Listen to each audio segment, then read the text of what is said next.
আমি এখনকার যুগের বক্তার কথা বলবো না, যেহেতু অনেকের আমল ও চরিত্রের ত্রুটি আছে, সেজন্য এমন একজন বক্তার কথা বলবো যার মধ্যে আমলের চরিত্রের কোনো ত্রুটি নেই। তিনি হলেন মুহাম্মদ রাসূলুল্লাহ।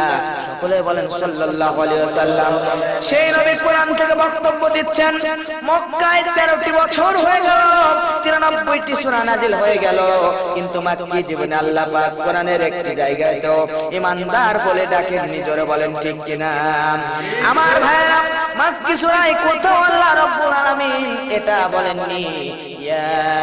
আপনারা যারা জানেন পড়েন, ইয়া আইয়ুহাল্লাযীনা আমানু, ইয়া আইয়ুহাল্লাযীনা আমানু এই শব্দটি কোরআনুল কারীমে মাক্কি সূরায় কোথাও আল্লাহ পাক এই ঈমানদার বলে ডাকেননি।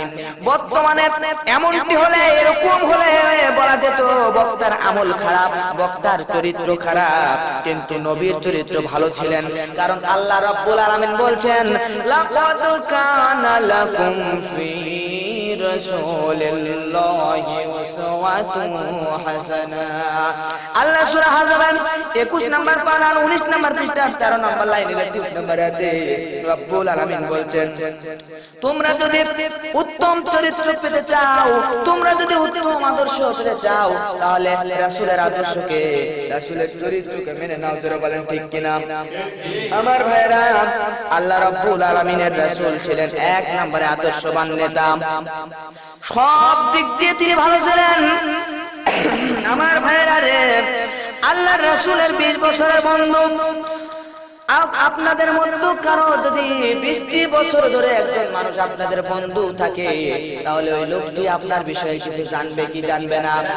আমার ভাইরা অবশ্যই জানবেন। এরকম আল্লাহর রাসূলের সবচাইতে ভালো বন্ধু যিনি ছিলেন, তিনি হলেন হযরত আবু বকর রাদিয়াল্লাহু তাআলা আনহু।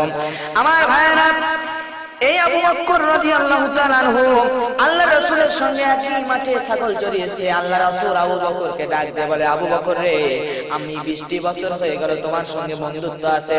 ও আবু বকর, আমরা একই সঙ্গে খেলেছি, একই সঙ্গে ঘুরেছি, একই মাঠে ছাগল চড়িয়েছি।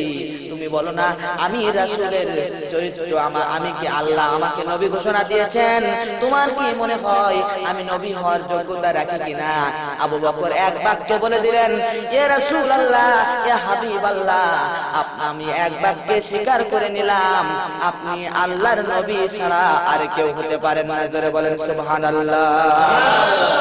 আমার ভাইরা, এরপর রাসূলের খাদেম হযরত আনাস রাদিয়াল্লাহু তাআলা আনহু, হযরত আনাসের কাছে গিয়ে রাসূল বললেন, ও আনাস, তুমি বলো না আমি কি খারাপ না ভালো লোক? আল্লাহ আমাকে নবী হিসেবে স্বীকৃতি দিয়ে দিয়েছেন, তুমি বলো না আমি নবী হওয়ার যোগ্যতা